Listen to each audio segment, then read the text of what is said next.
Tubuh fisik. Lu Yun mengerutkan kening, apakah menurutmu aku akan mempercayaimu? Terserah kamu apakah kamu percaya atau tidak. Dugu Piaoling berkata dengan marah, ketika aku jatuh di dunia spiritual barat, tubuhku disembunyikan di suatu tempat di dunia spiritual barat.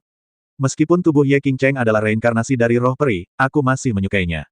Penampilanku sendiri, tubuhku sendiri, jika kamu bisa bekerja sama denganku, aku akan mengembalikan tubuh Ye Qingcheng kepadamu. Bagaimana aku bisa bekerja sama denganmu? Terlebih lagi, bagaimana kamu bisa membuatku percaya padamu? Lu Yun bertanya. Tentu saja aku butuh bantuanmu. Orang-orang di dunia spiritual barat itu akan menggunakan tubuhku entah untuk apa. Aku tidak ingin dinodai oleh orang mesum mereka. Adapun bagaimana membuatmu percaya padaku, aku tidak tahu. Denganmu dengan kekuatanmu saat ini, aku tidak bisa berbuat apa-apa padamu, kata Dugu Piaoling tak berdaya. Tidak mungkin membantumu, dan kamu tidak memiliki pengaruh apapun di tanganku. Lu Yun berkata dengan nada menghina, dan kemudian mengganti topik pembicaraan, kamu tidak lemah, dan kamu juga merupakan bom waktu di mataku. Kecuali kamu menentangku, aku tidak membuat ancaman sehingga aku bisa mempercayaimu sepenuhnya. Apa yang kamu ingin aku lakukan? Dugu Piaoling bertanya. Sederhana sekali. Lu Yun melambaikan tangannya, dan sinar kekuatan ilahi dan iblis menembus ke dalam tubuh Dugu Piaoling. Dugu Piaoling langsung menjadi pucat dan tubuhnya mulai menjadi lemah, itu saja. Dugu Piaoling mengertakkan gigi, apakah Anda menyegel kultivasi saya? Lu Yun mengangguk dan berkata dengan dingin, ya, jika tidak, dengan guru sepertimu di sisiku, aku sangat takut akan ada masalah. Tidak apa-apa. Dugu Piaoling mengertakkan gigi, tubuh halusnya sedikit gemetar, bagaimanapun, tubuh ini milik Ye Qingcheng. Anda telah menyegel kultivasi saya. Selama Anda tidak khawatir tentang bahaya pada tubuh ini, saya tidak khawatir, tidak peduli. Jangan khawatir, aku pasti akan melindungimu sampai tubuhmu kembali. Lu Yun berkata sambil tersenyum aneh. Melihat ini, Dugu Piaoling tidak berkata apa-apa. Aku hanya tidak tahu kenapa, itu pasti karena kesehatan Ye Qingcheng. Saat mengasingkan diri, sosok Lu Yun terlintas di benak Dugu Piaoling setiap hari. Tepat ketika dia menemukan Lu Yun, tubuhnya mau tidak mau ingin dekat dengan Lu Yun. Jika bukan karena jiwanya yang kuat, aku mungkin baru saja dirobohkan oleh Lu Yun. Selama lebih dari 10 hari, laut sangat tenang. Bahkan agak menakutkan untuk menjadi tenang. Ada yang tidak beres di sepanjang jalan. Setiap kali kita melewati jalan ini, kita bertemu dengan bajak laut.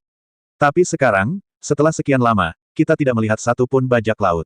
Sepertinya kita harus berhati-hati, di kejauhan, mengingatkan beberapa orang, bersiaplah untuk bertarung kapan saja. Salah satu dari mereka tertawa dan berkata, Saudara Li, apakah kamu terlalu khawatir? Mungkin para bajak laut ini sudah pulang untuk beristirahat. Kamu tidak begitu panik ketika biasanya bertemu dengan bajak laut. Kenapa kamu tiba-tiba gugup sekarang? Li Si melirik semua orang dan berkata, bersiaplah menghadapi bahaya di masa damai. Ada terlalu banyak hal yang tidak diketahui di laut. Kita sudah lama tidak menjalankan bisnis ini, jadi lebih baik berhati-hati. Sekelompok orang sangat energi dari pagi hingga malam. Namun selain angin laut yang sepoi-sepoi, tidak ada angin kencang atau ombak. Larut malam, beberapa orang mulai tertidur. Li Si memandang orang-orang yang lelah dan berkata, ayo pergi dan istirahat dulu. Saya akan tinggal di sini untuk berjaga-jaga. Semuanya, ingat, jangan tidur terlalu nyenyak. Saya selalu merasa itu sedikit. Ada yang salah. Beberapa orang mengangguk dan kembali ke kamar. Lu Yun berdiri di haluan perahu dan berkata kepada Li Si, Saudara Li, aku belum mengantuk. Aku akan tinggal bersamamu di sini. Kami hanya memiliki seseorang untuk menjagamu. Li Si mengangguk dan berkata sambil tersenyum, baiklah, Saudara Suke, jika nanti kamu mengantuk, katakan saja padaku, aku bisa mengatasinya sendiri, jangan khawatir. Saudara Li, bukankah perjalanan ini aman? Mengapa wajahmu terlihat sedikit buruk? Lu Yun memandang Li Si dengan rasa ingin tahu dan bertanya. Li Si menjelaskan, Saudara Suke, kamu tidak mengetahui sesuatu. Bagaimanapun, ini bukan milik wilayah klan iblis atau klan manusia. Saya mendengar dari generasi yang lebih tua bahwa ada banyak klan laut jauh di dalam laut. Mereka sangat misterius, dan mereka kuat, tetapi karena keterbatasan, mereka hanya dapat bertahan hidup di laut. Maksudmu, kita akan bertemu klan laut? Lu Yun berkata sambil tersenyum. Li Si mengangguk dengan serius, saya merasa seperti ini karena beberapa hari yang lalu, makhluk di sekitar mulai menyebar dan secara bertahap menjadi lebih sedikit. Tidakkah Anda menyadarinya? Aku tidak menangkap ikan apapun selama 2 hari berturut-turut. Li Si menarik napas dalam-dalam dan berkata. Saudara Li, kamu benar-benar terlalu khawatir. Lu Yun tersenyum, karena Lu Yun mengamati sekeliling dengan jiwanya sepanjang waktu dan tidak merasakan bahaya apapun. Kuharap begitu. Li Si menghela nafas. Setelah malam tanpa tidur, Lu Yun kembali ke kamar. Saat ini, Dugu Piaoling melihat keluar jendela ke laut, dengan sedikit rasa gugup di wajahnya. Ada apa, Putri? Mungkinkah aku tidak kembali sepanjang malam dan kamu merindukanku? Lu Yun bercanda. Setelah beberapa hari berhubungan dengan Dugu Piaoling, hubungan keduanya menjadi lebih dekat. Meski keduanya adalah musuh, Dugu Piaoling kini tidak menjadi ancaman baginya, dan Lu Yun tidak lagi waspada. Dugu Piaoling memutar matanya ke arah Lu Yun, siapa yang akan merindukanmu? Hanya saja aku merasa kakakku ada di dekatnya. Adikmu, siapa dia? Lu Yun bertanya dengan rasa ingin tahu. Lagu Ba, kata Dugu Piaoling dengan suara yang dalam. Song Ba adalah kakakmu. Lu Yun bertanya, kamu dan ayahmu sama-sama bernama Dugu, tapi nama belakang kakakmu adalah Song. Dugu Piaoling menggelengkan kepalanya dan berkata, saya juga tidak tahu. Sejak saya sadar, saya ingat nama saudara laki-laki saya adalah Song Ba. Setan kami dapat merasakan satu sama lain. Saya dapat merasakan bahwa ada setan yang memiliki darah, mirip dengan milikku, di dekatnya. Bukankah Song Ba masih berada di antara iblis beberapa hari yang lalu? Lu Yun bertanya, lagi pula, kamu adalah sebuah keluarga masih tahu tentang Song Ba. Keberadaannya. Omong kosong, dia hanya saudaraku. Lagi pula, hubungan kita tidak baik. Dugu Piaoling berkata dengan dingin, aku tidak suka sampah seperti itu. Melihat ekspresi jijik Dugu Piaoling, Lu Yun tidak bertanya lagi, itu adalah keluarga-keluarganya. Tanpa diduga, Dugu Piaoling tiba-tiba berkata, Lu Yun, kakak tertua saya pasti akan pergi ke dunia spiritual barat, tolong bantu saya. Tidak peduli apakah saya dapat menemukan tubuh fisik saya atau tidak, saya akan mengembalikan tubuh istri Anda kepada Anda, bagaimana? Mata Lu Yun berbinar, apakah ada hal yang bagus? Ceritakan padaku, Lu Yun berkata sambil tersenyum. Dugu Piaoling merendahkan suaranya sedikit, dan niat membunuh muncul di matanya, saat kamu sampai di dunia spiritual barat, cari waktu dan bantu aku membunuh Song Ba. Apakah kamu serius? Lu Yun menatap Dugu Piaoling dengan kaget. Dugu Piaoling mencibir, jika kamu benar-benar dapat membantuku membunuh Song Ba, aku tidak hanya akan mengembalikan tubuh istrimu, tetapi juga, jika waktunya tiba, aku dapat membantumu membunuh Raja Iblis. Kata-kata Dugu Piaoling membuat hati Lu Yun bergetar. Apakah wanita ini terlalu gila? Apakah Raja Iblis masih menjadi ayah kandungnya? Kamu tidak perlu melihatku seperti ini. Meskipun Raja Iblis Surgawi dan aku adalah ayah dan anak, alasan mengapa aku jatuh tahun itu tidak dapat dipisahkan darinya. Jika wanita jalang itu, Suan Yuan Wuming, tidak tinggal di rumah ayahku, samping, aku pasti akan temukan kesempatan untuk menyelamatkannya dari bencana abadi.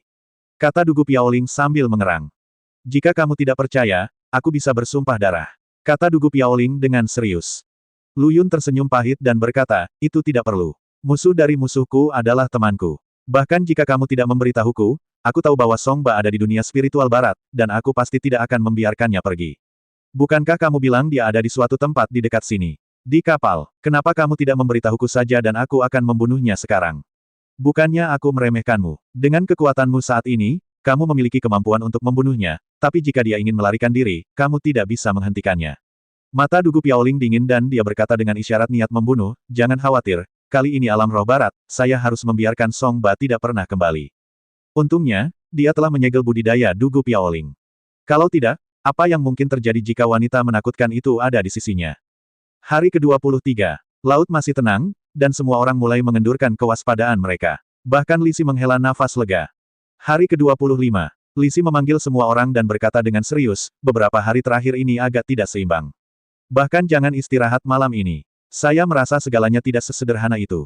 Setelah sekian lama tenang, Li Si juga kehilangan kepercayaan di hati semua orang, tapi karena Li Si adalah kaptennya, semua orang tetap menuruti perintah Li Si. Namun dalam perjalanannya, kami telah mencapai perbatasan dunia spiritual barat, dan kami masih belum menemui bahaya apapun. Di dermaga, Lu Yun dan yang lainnya mendarat satu demi satu, sibuk memindahkan barang. Beberapa bangsawan barat dengan pakaian berlebihan sedang memilih barang.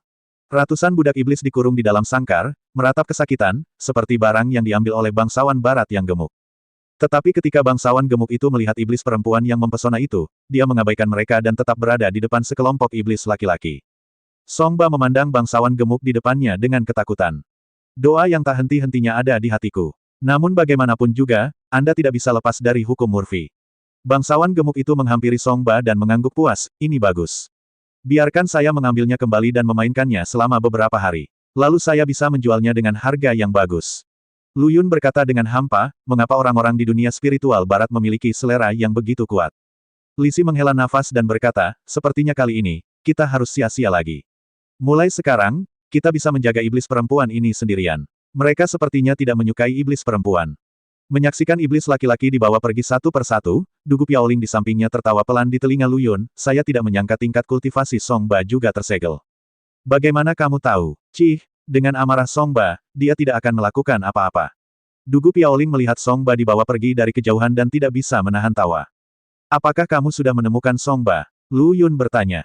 Bukan itu masalahnya, lihat mata pria gendut itu, kata Dugu Piaoling sambil tersenyum. Mungkinkah, meskipun Song Ba mengubah penampilannya, melihat wajah tanpa air mata dan ketidakpuasan, Lu Yun juga menebak, malam ini, Song Ba seharusnya sangat menderita, begitu pula Song Ba, sampai sekarang. Apa, bagaimana kalau aku membunuh Song Ba malam ini? Kata Lu Yun.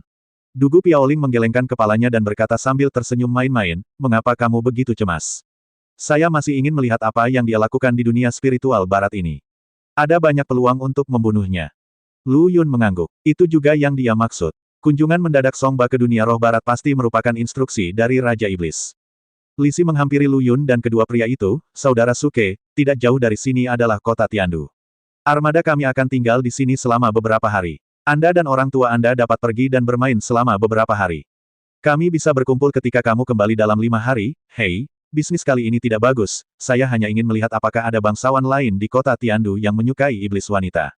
Niat membunuh melintas di mata Dugu Piaoling. Wilayah dunia spiritual barat jauh lebih luas dibandingkan dengan dunia spiritual timur, namun populasinya sedikit. Mungkin karena letaknya yang terpencil, tidak banyak orang yang bisa dilihat di sepanjang jalan. Lu Yun dan Dugu Piaoling diam-diam mengikuti sekelompok bangsawan gemuk. Mungkin mereka berdua terlihat begitu biasa sehingga tidak ada yang memperhatikan mereka. Di depan gerbang kota Tiandu, Lu Yun dan kedua anak buahnya dihentikan. Siapa kamu? Penjaga itu melihat kedua wajah di dunia roh timur dan berkata dengan rasa jijik, jika tidak ada yang salah, cepat pergi. Kamu tidak diterima di sini. Lu Yun tersenyum meminta maaf dan berkata, kami adalah karavan dari dunia spiritual timur, pergi ke kota Tiandu untuk mengumpulkan beberapa barang. Sambil berbisik, Lu Yun mengeluarkan sekantong koin emas dari tangannya dan menyerahkannya kepada penjaga. Penjaga itu segera menyimpan koin emas itu dan terbatuk pelan, oh, saya pernah melihat Anda. Tidak apa-apa, keamanan publik tidak baik sekarang. Jika terjadi sesuatu, ingatlah untuk datang ke tim penegak hukum untuk menemukan saya. Terima kasih, saudaraku. Saya dan istri saya hanya berjalan-jalan. Kedua orang itu berjalan ke kota. Dugu Piaoling tidak bisa menahan diri untuk tidak mengutuk, anjing-anjing dari dunia spiritual barat ini bahkan lebih munafik daripada kami para iblis. Lu Yun tersenyum canggung, kamu sangat kejam, kamu bahkan memarahi dirimu sendiri.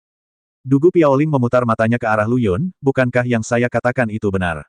Tetapi ketika saya keluar, saya hanya mengatakan apapun yang saya inginkan. Bagaimana saya bisa menjadi seperti orang-orang itu, munafik? Jika kultivasi Anda tidak disegel olehmu, malam ini aku akan membasuh seluruh kota Tiandu dengan darah. Untungnya, kultivasimu telah disegel. Nenek, tolong jangan membuat masalah bagiku. Setelah menyelesaikan pekerjaanmu, aku masih memiliki urusan sendiri yang harus diselesaikan. Lu Yun berkata dengan marah, di mana tubuh fisikmu? Dugu Piaoling berkata dengan tegas, tentu saja tubuhku ada di tangan pemimpin dunia spiritual barat. Apa terburu-buru? Mari kita lihat apa yang akan dilakukan Song Ba terlebih dahulu. Mungkin akan ada peluang. Kamu juga perlu menyembunyikan kekuatanmu dengan baik. Jika para master di dunia spiritual barat menemukannya, saya khawatir kita tidak akan mampu menghadapinya, Dugu Piaoling mengingatkan. Tahu, segera setelah itu, teriakan memekakkan telinga datang dari tim bangsawan gemuk di kejauhan, jangan sentuh aku, sudah kubilang, aku adalah tuan muda dari klan iblis. Jika saatnya tiba, berhati-hatilah aku membunuhmu anjing barat. Lu Yun dan Dugu Piaoling saling memandang, dan mereka tidak bisa tidak melihat ekspresi menonton pertunjukan yang bagus di mata satu sama lain. Hahaha, semburan tawa terdengar dari tim bangsawan gemuk itu. Dia bilang dia adalah tuan muda dari klan iblis. Apakah kamu percaya? Bangsawan gemuk dengan perut gendut itu tertawa dan bertanya kepada petugas di sebelahnya. Para pelayan tertawa dan menggema, jika dia adalah tuan muda, maka saya adalah dewa yang sebenarnya. Bangsawan gemuk itu dengan kasar menjambak rambut Song Ba dengan tangan penuh batu permata dan memaksanya mengangkat kepalanya. Saya tidak peduli apakah Anda tuan muda atau bukan. Sekalipun demikian, Anda masih harus berbaring untuk saya sekarang. Karena itu, bangsawan gemuk itu mengulurkan tangan untuk menyentuh wajah Song Ba. Aku tuanmu sekarang, budak kecil, layani aku dengan baik, dan kemudian kamu akan mendapatkan buah yang baik di masa depan. Ah! Sebelum bangsawan gemuk itu selesai berbicara, dia tiba-tiba meraung kesakitan. Aku melihat Song Ba dengan kejam menggigit mulut bangsawan gemuk itu dengan kekuatan sedemikian rupa hingga aku ingin merobek sepotong daging. Setelah melihat ini, petugas di sekitarnya buru-buru menerkamnya, merobek Song Ba dari tubuh bangsawan gemuk itu, dan membuangnya seperti sampah. Untuk mencegahnya menggigit bangsawan gemuk seperti anjing gila lagi, beberapa petugas bekerja sama untuk mendorong Song Ba ke tanah. Bangsawan gemuk itu menutupi tangannya yang berdarah. Melihat mata Song Ba yang seperti serigala, dia ketakutan sesaat dan tidak berani melangkah maju dan mengulurkan tangannya. Namun luka gigitannya masih berdenyut nyeri. Selain itu, tidak hanya pengiringnya sendiri yang menonton, sandiwara tersebut juga menarik banyak orang yang lewat untuk menyaksikan keseruan tersebut. Untuk sesaat, bangsawan gemuk itu tampak sedikit bingung. Dia benar-benar kehilangan muka di tangan budak kecil ini. Bangsawan gemuk itu meludah dengan kasar, "Oh tidak, pukul aku. Pukul aku dengan keras. Aku ingin melihat apakah anak ini sekuat mulutnya." Setelah mendengarkan perintah bangsawan gemuk itu, para pelayan tidak lagi memiliki keraguan, dan langsung mengepung tuannya untuk memberi pelajaran pada budak kecil yang tidak patuh itu. Dalam sekejap, jeritan dan makian Song Ba, suara tumpul kepalan tangan pelayan yang mengenai daging, ditambah dengan ejekan penuh kebencian dari bangsawan gemuk, dan bisikan orang-orang di sekitar, semuanya bercampur menjadi satu, menjadi pemandangan kacau di jalan pemandangan. Lu Yun mendecakkan lidahnya, tapi sebelum dia bisa menghela nafas, dia melihat Dugu Piaoling di sebelahnya mendengus dan berbalik untuk pergi. Lu Yun mengikuti, "Bibi, pergilah begitu kamu berkata, kamu sebaiknya mengucapkan sepatah kata saja." Dugu Piaoling mencekiknya, "Jika aku tidak memberitahumu, bukankah kamu akan mengikutiku? Kenapa kamu tidak menonton? Kupikir kamu akan senang melihat Song Ba dalam keadaan terpuruk." Melihat kurangnya minat Dugu Piaoling, Lu Yun merasa penasaran. Katanya, "Hati wanita ibarat jarum di laut. Ini sepenuhnya benar." Wanita yang belum lama ini berteriak bahwa dia ingin membunuh Song Ba, sekarang melihat bahwa dia tidak beruntung, dan dia bahkan tidak menunjukkan rasa Schadenfreude. Untuk sesaat tidak jelas apa yang dia pikirkan. "Saya senang melihatnya mengalami kemalangan. Tapi tidak ada yang menarik dari dipukuli." Dugu Piaoling melambaikan tangannya karena bosan, "Kupikir bangsawan itu bisa memakannya saat itu juga, tapi aku tidak menyangka dia hanya akan dipukul 2 kali. Jika dia benar-benar bisa melepas pakaian Song Ba di tempat dan melakukan sesuatu, putri ini tidak hanya bisa memberinya tepuk tangan padanya dan beri dia hadiah." Setelah mengatakan itu, Dugu Piaoling mendengus kasihan. "Tapi aku tidak menyangka pria gendut sialan ini menjadi tidak berguna. Mengalahkan Song Ba beberapa kali hanyalah lelucon dan tidak tampan sama sekali."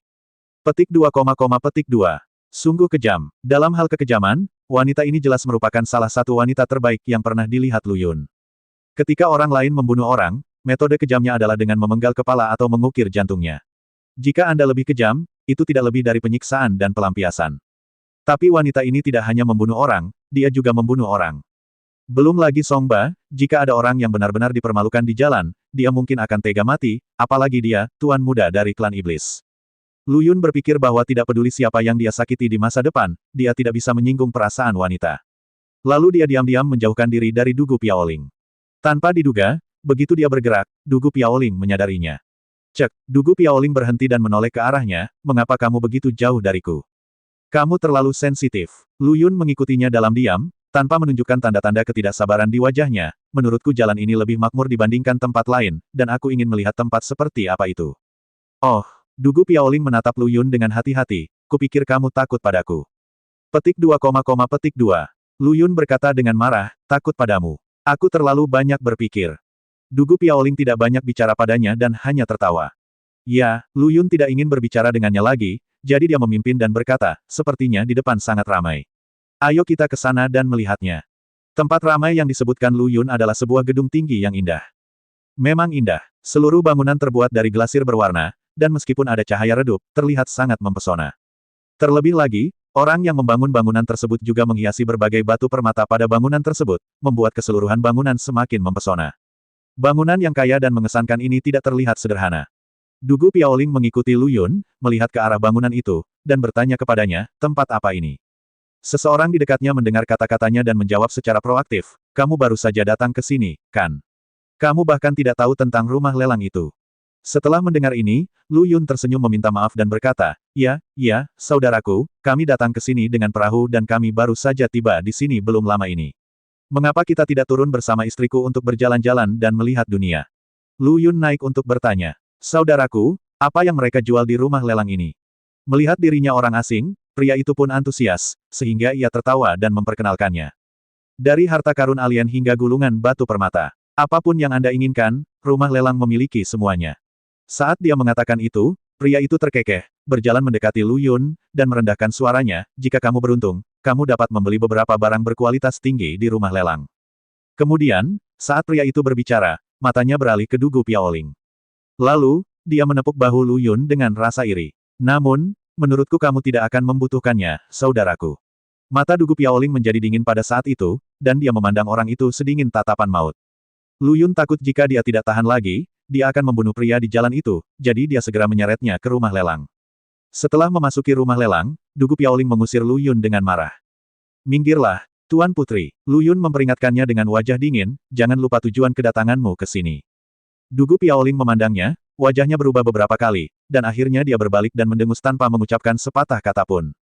Melihat dia sudah menyerah, Lu Yun segera membawanya menuju ruang lelang. Ayo kita lihat, mungkin ada yang baru. Lu Yun mungkin mengatakan ini dengan maksud untuk mengubah topik pembicaraan. Tak satu pun dari mereka yang benar-benar memperhatikan rumah lelang itu. Lagi pula, hal baik apa yang tidak bisa mereka lihat. Namun, saat Song Ba dimasukkan ke dalam sangkar dan dibawa ke pelelangan, Lu Yun dan Dugu Piaoling sama-sama tertegun sejenak. Ini barang lelang kita berikutnya. Barang lelang. Lagu Ba, Song Ba ingin mati. Bukankah ayah raja mengatakan bahwa seseorang akan membantunya? Di mana orangnya? Apakah itu hanya menempatkan diri Anda di rumah lelang? Mengapa kamu merasa ada yang salah dengan cara para bangsawan di depanmu ini memandangku? Song Ba, kenapa dia dilelang? Apakah bangsawan gemuk itu meninggalkannya? Pikiran Lu Yun penuh dengan pertanyaan dan dia melihat ke panggung dengan kebingungan. Saat Song Ba naik ke atas panggung, seluruh pelelangan menjadi gempar. Para bangsawan laki-laki di dunia roh barat semua bersemangat ketika mereka melihat Song Ba. Mereka memandang Song Ba di atas panggung dengan rakus, ini pasti kumpulan iblis terbaik terbaru. Aku akan membayarmu 100 koin emas. Kata sebuah suara. Aku akan membayarmu 200 koin emas. 500 koin emas. Sebagian besar pembeli datang ke kota Tiandu untuk berdagang. Budak iblis baru-baru ini menjadi populer di dunia spiritual barat. Banyak dari mereka dibeli di sini dan kemudian dibawa ke kota-kota besar untuk dijual kepada bangsawan kaya. Tapi ini pertama kalinya aku melihat situasi seperti yang dialami Song Ba. Song Ba mengubah penampilannya, namun ototnya yang kuat dan kulitnya yang gelap membuat banyak pembeli pria menunjukkan senyuman serakah. Apa yang akan kamu lakukan? Aku adalah tuan muda dari klan iblis. Song Ba meraung pada semua orang seperti singa gila. Apa yang dia katakan? Apakah dia tuan muda dari klan iblis? Seorang pria tiba-tiba berdiri dan bertanya dengan heran. Bukankah dia hanya seorang budak iblis? Dan dia adalah tuan muda dari klan iblis. Orang lain juga berkata dengan rasa ingin tahu. Kamu tidak boleh membeli iblis ini. Ada yang salah dengan otakmu. Ya, alangkah buruknya jika ada rabies atau semacamnya. Untuk sesaat, semua pembeli mengerutkan kening. Meskipun saat ini tidak banyak perdagangan seperti itu, ini adalah pertama kalinya kami menghadapi situasi seperti ini. Jika iblis yang mereka beli sulit dijinakkan, tidak peduli seberapa berkualitasnya, mereka pasti tidak akan memilih untuk membelinya. Misalnya, apakah Anda akan membeli anjing yang mengidap penyakit menular? Status para budak iblis ini bahkan tidak sebaik anjing dari keluarga bangsawan. Itu hanyalah mainan bagi orang kaya. Beberapa setan akan dipermainkan sampai mati oleh pemilik laki-lakinya dalam beberapa hari setelah dibeli kembali. Setelah kata-kata itu jatuh, semua orang berpikir keras. Di mana orang yang baru saja meminta 500 koin emas itu? Aku serahkan orang ini padamu. Hahaha, kenapa tidak ada yang bilang apa-apa? Semua orang di tempat tersebut tertawa terbahak-bahak. Apakah Anda menjual setan-setan yang sakit dan mati otak ini di rumah lelang Anda? Apakah hati nurani Anda tidak sakit? Kamu menipu. Penipuan. Pria yang baru saja meneriakkan 500 koin emas berkata dengan marah. Tepat ketika rumah lelang tidak tahu bagaimana menjelaskannya, bangsawan gemuk itu masuk dengan ekspresi rumit, wajahnya menjadi gelap, dan dia berkata dengan keras, saya ingin iblis ini. Tuan Reynolds, kenapa dia ada di sini? Bukankah dia yang mengirim iblis ini ke rumah lelang? Sekelompok orang membuka pintu dan menekan Tuan Kota Reynolds karena penasaran. Apa yang kamu lihat? Ini yang kuinginkan. Reynolds mengertakkan gigi dan mengutuk semua orang, aku akan membayarmu 1000 koin emas, dan aku akan membawa orang ini pergi. Saat ini, Dugu Piaoling tiba-tiba berteriak, saya akan membayarmu 10.000 koin emas. Semua orang memandang Dugu Piaoling. Apakah iblis yang sakit jiwa ini begitu laris? 10.000 koin emas. Tuan Kota Reynolds memandang Dugu Piaoling dengan alis yang rapat, dan mengingatkan, gadis kecil, tahukah kamu siapa saya? Bukankah mereka mengatakan kamu adalah semacam penguasa kota? Penguasa kota-kota Tiandu. Dugu Piaoling berkata dengan arogan dan meremehkan. Karena kamu tahu bahwa aku adalah penguasa kota, beraninya kamu merebut orang yang kuinginkan. Reynolds mendengus, terlihat sedikit marah. Apa salahnya kamu menjadi penguasa kota? Dugu Piaoling memandang Reynolds dengan wajah bingung dan berkata dengan lantang, yang dengan penawaran tertinggi akan mendapatkannya. Ini adalah aturan rumah lelang. Mungkinkah karena kamu apakah tuan kota, saya akan memberikannya kepada Anda. Maka Anda tidak perlu melelangnya, ambil saja. Rumah lelang langsung terdiam. Apa yang dikatakan Dugu Piaoling memang bagus, tapi di tempat terpencil seperti kota Tiandu, Reynolds adalah seorang kaisar lokal, dan tidak ada yang berani merebut apa yang diinginkannya. Belum lagi seorang gadis kecil. Tapi hanya karena dia adalah penguasa kota, perkataan Dugu Piaoling kali ini diabaikan. Apa pendapat orang-orang di ibu kota tentang saya hari itu? Melihatmu, apakah kamu orang Oriental? Jadi apa? Dugu Piaoling bertanya tanpa ragu. Anak laki-laki cantik di sebelahmu cukup tampan. Mengapa kamu ingin menghabiskan begitu banyak uang untuk membeli iblis ini? Beri aku wajah dan berikan iblis ini kepadaku. Kamu dapat memilih iblis yang tersisa sesukamu, tidak bodoh juga, meskipun wanita ini berpakaian biasa, tapi dia mengeluarkan 10.000 koin emas sekaligus, dia pasti orang kaya. Paling tidak, dia harus menjadi bos besar perdagangan Timur Barat. Menyinggung bos besar tentu saja tidak hemat biaya. Tidak, aku menginginkan orang ini, kata Dugu Piaoling terus terang. Renault berada dalam masalah, dengan ekspresi yang rumit, gadis kecil, kamu juga telah mendengar tentang iblis ini. Dia sakit. Apa yang akan kamu lakukan jika kamu membelinya kembali? Selain itu, ada begitu banyak iblis di timur, dan yang ini tidak hilang. Saya kaya, kata Dugu Piaoling dengan serius. Satu kalimat membuat semua orang yang hadir bergidik pada Dugu Piaoling. Bahkan jika Anda menyinggung Tuan Kota, Anda masih dengan berani memamerkan kekayaan Anda di depan Tuan Kota. Bukankah ini sengaja mencari kematian? Mata Renault sangat marah hingga hampir terbakar. Dia menenangkan diri dan berkata, oke, kalau begitu, saya akan membayarmu 20.000 koin emas. 50.000. Sebelum dia bisa menyelesaikan kata-katanya, Dugu Piaoling melanjutkan. 60.000. 100.000. Dugu Piaoling tidak memberikan wajah apapun kepada Renault, dan Renault sangat marah hingga giginya gatal. Meskipun saya telah mengumpulkan banyak tabungan selama bertahun-tahun, mengeluarkan begitu banyak koin emas sekaligus sudah menjadi batas saya. Awalnya Renault ingin mengajak Song Ba pulang untuk bersenang-senang. Namun ia juga merasa Song Ba sedang sakit, sehingga ia mengirimkannya langsung ke rumah lelang. Tapi, apa sih, muncul kabar bahwa Song Ba benar-benar tuan muda dari klan iblis. Renault yang bermasalah berpikir untuk menghabiskan beberapa ratus koin emas untuk mengambil kembali Song Ba. Siapa yang mengira Cheng Yaojin akan keluar di tengah jalan? 100.000. Renault mengeluarkan suara gemeretak gigi di mulutnya, dan mengingatkan Dugu Piaoling, gadis kecil, menurutmu apakah pantas menghabiskan begitu banyak uang untuk membelinya? Tuan kota ini berjanji padamu, kecuali iblis ini klan, kamu menginginkan apapun yang kamu inginkan, aku akan berjanji padamu. Berhenti bicara omong kosong, 200.000 koin emas. Dugu Piaoling berteriak keras tanpa melihat ke arah Renault. Renault panik. Sekarang ini sudah menjadi masalah muka. Di hadapan semua orang, bukankah terlalu memalukan jika dia mengatakan dia tidak punya uang? Dia mengertakkan gigi lagi dan berkata dengan keras, satu harga, 250.000 koin emas. Gadis kecil, jika kamu ingin menawar lagi, klan iblis ini, penguasa kota ini akan memberikannya kepadamu. Dugu Piaoling terkekeh, saya tidak menginginkannya lagi. Siapa yang rela menghabiskan begitu banyak uang untuk orang bodoh? Renault hampir mengeluarkan seteguk darah lama. Apakah gadis kecil ini menggodanya? Habiskan 250.000 koin emas dan beli kembali barang Anda sendiri. Apakah ini benar? Kamu punya nyali. Renault mendengus dan berkata dengan dingin, gadis kecil, kamu lupa bahwa ini adalah barat. Selama kamu berada di kota Tiandu, kamu harus berada di bawah kendaliku.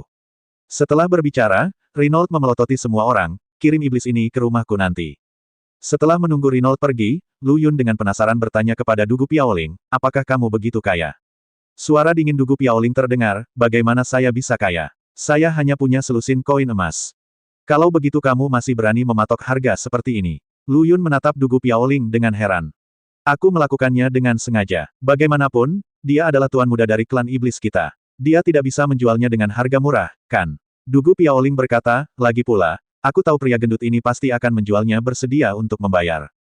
Mengapa? Lu Yun bertanya. Kenapa? Tidakkah kamu memperhatikan bahwa pria gendut itu membawa Song Ba pergi, melemparkannya ke rumah lelang, dan kemudian kembali untuk mencarinya sendiri?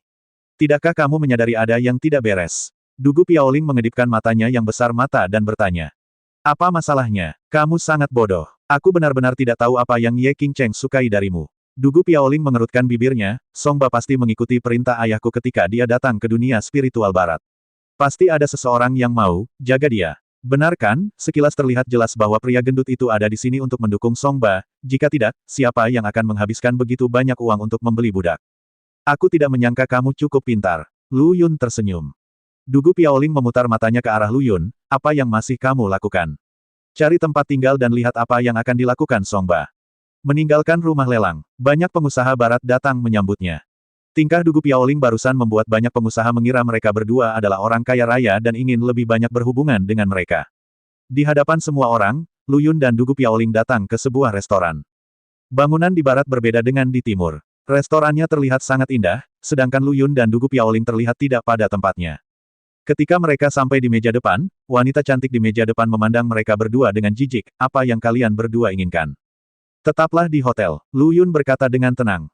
Maaf, kami tidak menerima orang yang berantakan di sini, dan kamar tamu sudah penuh hari ini. Kalian berdua harus pergi ke hotel lain dan melihat-lihat. Meja depan mundur beberapa langkah dan berkata. Apa maksudmu? Kami hanya memberimu uang. Dugu Piaoling berkata tidak puas.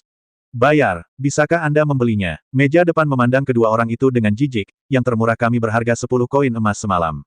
Melihat Anda adalah tamu dari timur, saya menyarankan Anda untuk pergi. Cari di tempat lain. Siapa bilang kita tidak mampu membelinya? Dugu Piaoling mengeluarkan sekantong koin emas dari tangannya dengan dominan dan melemparkannya ke depan meja depan, ini 15 koin emas, tidak perlu mencarinya. Resepsionis memutar matanya ke arah Lu Yun dan keduanya, melihat koin emas di dalam tas, dan berkata dengan sinis, maaf, ruangannya penuh. Apa maksudmu? Dugu Piaoling bertanya dengan dingin.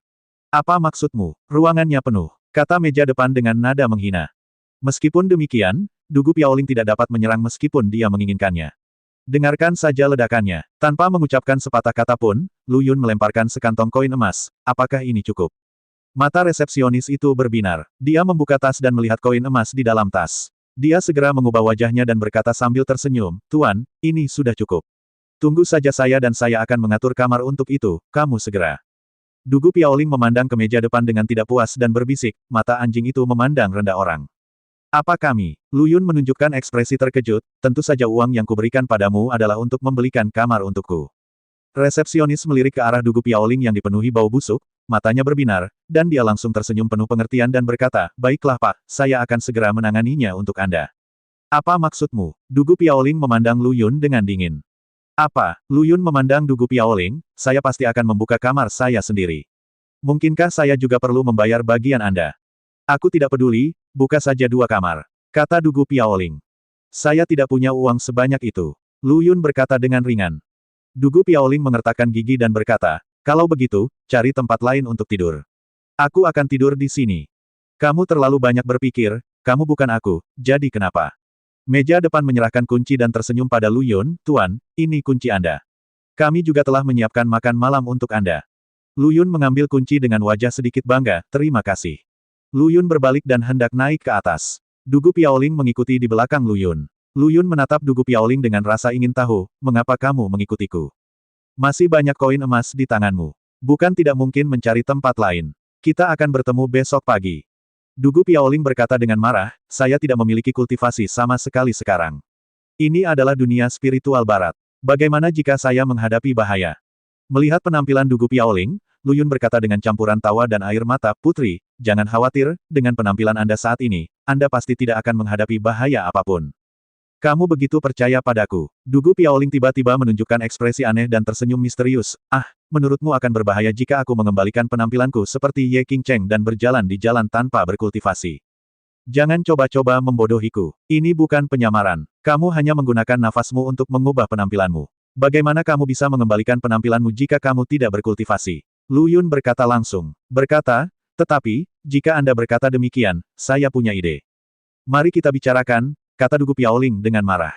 Ayo lakukan ini. Aku akan mengembalikan penampilanmu dan kita berdua bisa tidur bersama. Melamun, Dugu Piaoling memelototi Lu Yun dan bertanya dengan marah. Kalau begitu tidak ada cara lain. Aku benar-benar tidak punya uang untuk membeli kamar lain. Lu Yun mengerutkan kening dan berkata tanpa daya. Melihat tampang Lu Yun, Dugu Piaoling telah memarahi Lu Yun ratusan kali di dalam hatinya, dan akhirnya harus mengertakkan gigi dan berkata, oke, tapi pertama-tama, kamu tidak bisa berbuat apa-apa padaku. Jangan lupa, tubuhmu adalah milik istriku, bukan kamu. Aku bisa melakukan apapun yang aku mau dengan tubuh istriku. Apa hubungannya denganmu? Lu Yun, jangan sentuh intisariku. Dugu Piaoling berkata dengan dingin. Apa intinya? Apa yang kukatakan tidak masuk akal? Lu Yun bertanya.